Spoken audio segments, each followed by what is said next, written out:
আলাইকুম বন্ধুরা, কেমন আছেন? আশা করি ভালো আছেন। আমি আল্লাহর মতো ভালো আছি। তো বন্ধুরা, আজকে আশা করছি খাদিজার জন্য একটা বার্থডে কেক নেওয়ার জন্য, তাই মিঠাই দোকান আসছি, শোরুমে আসছি কেক নেওয়ার জন্য। তো বন্ধুরা, আমি কেকটা নিছি, এই যে ব্ল্যাক কালার কেকটা নিছি, তাই আমি একটু ভিডিও করতেছি। এমন এই ভিডিওটাতে তারা কী রিয়াকশনটা করে সেটাই দেখবো বন্ধুরা, ভিডিওটা দেখতে থাকি। আমি ওর বার্থডে কেকটা নিতে আসা, তাই চিন্তা করলাম আমি সবসময় আমরা মিঠাই কোম্পানি থেকে আর কি কেকটা কিনি, তাই আজকেও আমি সেটাই করলাম।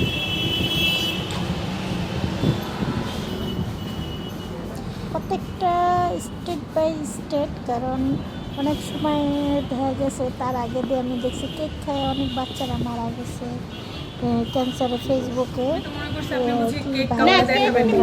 তাই আমি কেক নিতে চাইছিলাম না, তারপরেও মনটা মানলো না, তাই কেক নিলাম, প্লাস সাথে ডকুমেন্ট মানে ভিডিও করে রাখলাম যে কোন জায়গা থেকে কেকটা নিয়েছি। আসলে আমরা এই মিঠাই বহু বছর ধরে খাইতেছি, অনেক বছর ধরে। খুবই মজা, মিরপুরে রূপনগর আছে না, খুবই মজা, সবসময় খাই, তারপরেও একবার বোঝা যায় না কোনখানে থেকে কোনখানে প্রবলেম, তাই আর কি ইয়েটা করে নিলাম।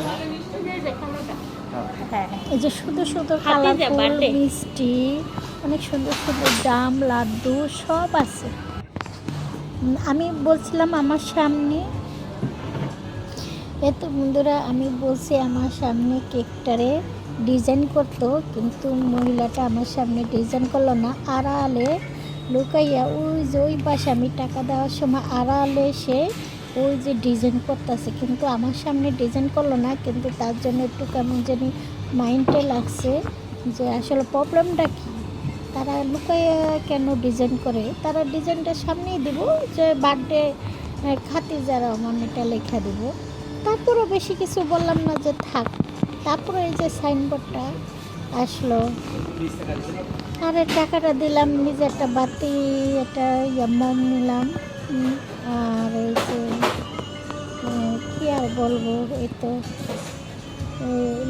বাচ্চার লিগে কী জিনিসপত্র নিয়ে বাসায় আসলাম। যে সে ব্যাগটা দিচ্ছে, সে মানে ভিডিও করাটার জন্য তার একদম পছন্দ হলো না। আর এখানে আমার মেয়েরা তো এই যে এখানে ছেলে মেয়ের সাথে ব্যস্ত আছে।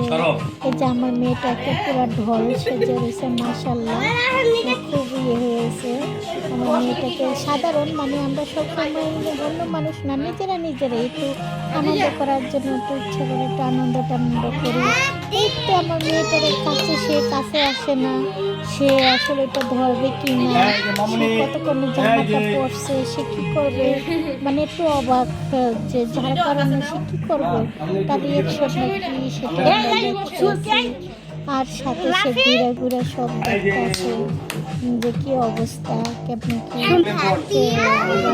পরে আমার আম্মা পাশে আইসা একটু দেখলো যে আপা আমাকে আবার মানে খাতে যারা বুঝাইতেছে এটা তোমার, আর কেউ সামনে ফেস হইতে চায় না, তারপরে জোর করে একটু সামনে আনছি, আর না আমার আম্মা আবার সরে গেছে। আর খাতে যায় সকাল এই তো ছোটো আমাদের ফ্যামিলির ভিতরে সবচেয়ে ছোটো খাদিজা ছাড়া আর কেউ না। আর আমরা চার বোনের এক মেয়ে, কোনো মেয়ে সন্তান নাই। আমার বাচ্চারা আর বললো কি ওরা আছে ওদের মতন। আর এই আমার মেয়ে যখন আমি মানে গ্যাস লাইটটা যখন আমি বাচ্চাতে ইয়ে করতেছি, তখন ওদেরকে সরিয়ে রাখছি, বলা যায় না কোন সময় আগুন ধরে উঠে একটু রিক্সের ভিতরে আসছিল, যার কারণে আমার মেয়েকেও সাথে রাখছি, ছেলেকেও সাথে। আর কোনো জিনিস পোশাকটা পরার সাথে সাথে দেখে আমার মা মেয়ে আমরা দুজনে একই পোশাক হয়ে গেছে। আর এই পোশাকটা অনেক বছরের মানে অনেক আগের, আমার 2020 সালে কিনা দিয়েছিল, আমি কখনো পরি না, তাই আজকে আমি একটু পরলাম, এমনিতেই পরলাম, দেখে এটা একটু পরি না, দেখে আমার মেয়ে আর আমার একই ড্রেস হয়ে গেছে, তাই ভালোই লাগলো। মা মেয়ে দুজনেই একই ড্রেস করছি।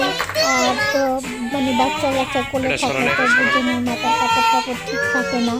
আর তো আর যেহেতু আমার মেয়ের বার্থডে, তাই আমার চেয়ে বেশি আমার ছেলেটা মুসাই খুব হ্যাপি। মুসা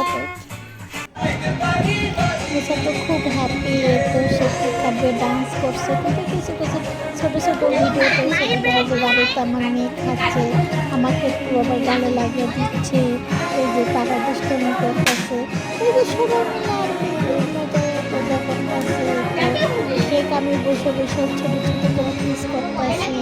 আর কেক আসলে ওরকম কেক কেউ তেমন একটা মানে খাবার খায় অল্প, বড় বড় কেক হলে তো কেউ ইয়ে না। আমি মানে কী বলবো, আসলে আমার দুই ছেলে, এই যে মেয়ে, মানে খুব এক্সাইট, তারা আনন্দ উৎসব করতেছে। আমার মেয়ে আমার গালে লাগিয়ে দিচ্ছে, আমার গালে লাগিয়ে দিচ্ছে। একটা পরিস্থিতি অনেক মজাই ফানি আছে। তারপরে একটু দুষ্টামি করলাম, মজা করলাম, বাচ্চারা নিয়ে একটু যে গান টান ছাড়ছে হ্যাপি বার্থডে, সেটার সাথে একটু তালে তালে একটু ডান্স করলাম আমি আমার মেয়ে। তো আমরা কখন বকব করতেছি যে তো পিচের বাবা নাই, খুব মিস করতেছি। একই অবস্থা। আর আমাদের তো আমি ক্যাম্পানটা সার্ভিস করি না, আমি একটু করছি।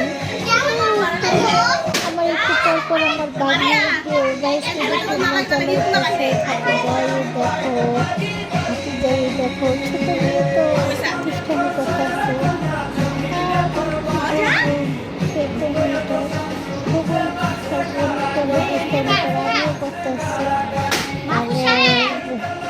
বাবাও আবার লাইভে আছে, তাই আমরা সব কিছু মিলে আর কি একটা মজার একটা অন্যরকম। আমিও সাথে আসলে কি বলবো, খুবই ভালো লাগলো। মানে লাইফটা একটু এনজয় করলাম অনেক দিন পর। যেহেতু আমার বাচ্চাদের নিয়ে আমি সবসময় একসাইড থাকি। আমার বাচ্চাটা কখন কী করে না করে, পাগলামি করে, বাচ্চাটা অসুস্থ হয়ে থাকে, এবার কখনো মানে সেরকমভাবে হয় না।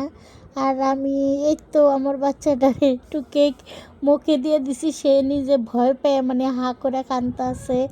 আসলে আরেকটা মজার কাহিনি, সে নিজে আরে তো আমার স্বামী যেহেতু হাজব্যান্ডটা যেহেতু মোবাইলে আছে, তার লগে একটু দুষ্টামি করতেছি, তার সাথে একটু করতেছি। আমার মানে পিচের বাবার সাথে মজা লইতাছি, সে তো লাইভে আছে, তাকে বলতেছে তোমাকে ছাড়া আমরা অনেক হ্যাপি আছি, তুমি তো আসতে পারো না তাই। আরে তো খুবই দুষ্টামি করতেছি। এ তো তার ফাঁকে দিয়ে একটু তাদেরকে ঘুরতে নিতে আসছি, এই তো ঘোরার জন্য তারা একটু ঘুরতে আসছে। ঘুরতে গিয়ে আমার মেয়ে তো খুব দুষ্টামি, সে ওই যে বিচি আছে, বিচি ডিনের সাথে খেলা করতেছে, খুব মজা করতেছে, সাথে আমার বাইস্টিডও আছে, খুবই এনজয় করতেছে। আর আমার মেয়ে তো খুবই মজা নিতেছে। মানে বন্ধুরা কি বলবো, বলার বুঝাইতে পারবো না। আসলে অনেক দিন পর অনেক আনন্দ লাগছে সব একসাথে, সেটাই আর কি বুঝাইতে পারলাম না। কেউ আজও পর্যন্ত কাউকে বুঝাইতাম না। ছোট ছোট জিনিসে মানুষের অনেক আনন্দ করে, অনেক খুশি রাখে, অনেক হ্যাপি রাখে। এখানে টাকা পয়সা দিয়ে আপনি কোনো বিচার করতে পারবেন না বন্ধুরা।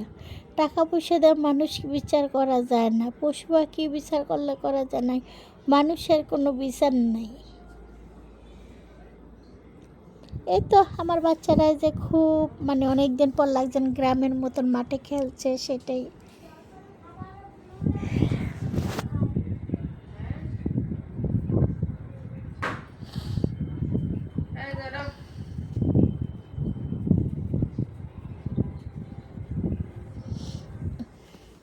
ওরা তো অগরে ছেড়ে দিছে, তোমরা যত মন চায় তত এনজয় করে, যত দুষ্টামি করো। ওরা তো দুষ্টামি করতেছে খুবই। আর আজকে আমার মেয়েটা অনেক খুশি, এতটাই খুশি আমার মেয়েটা, সে বালতি ভরে করে, বালতি ভরে মজা করতেছে, বালতিতে উঠাইতেছে, নামাইতেছে। আসলে সম্পর্ক যদি ভালো থাকে তো সবখান দিয়েই থাকে। উনি নাই, ওর বাবাকে খুব মিস করি, ওর বাবা নাই। আর ওই যে ওখানে মুসা লাফালায়, মুসা খেলা করতে আছে।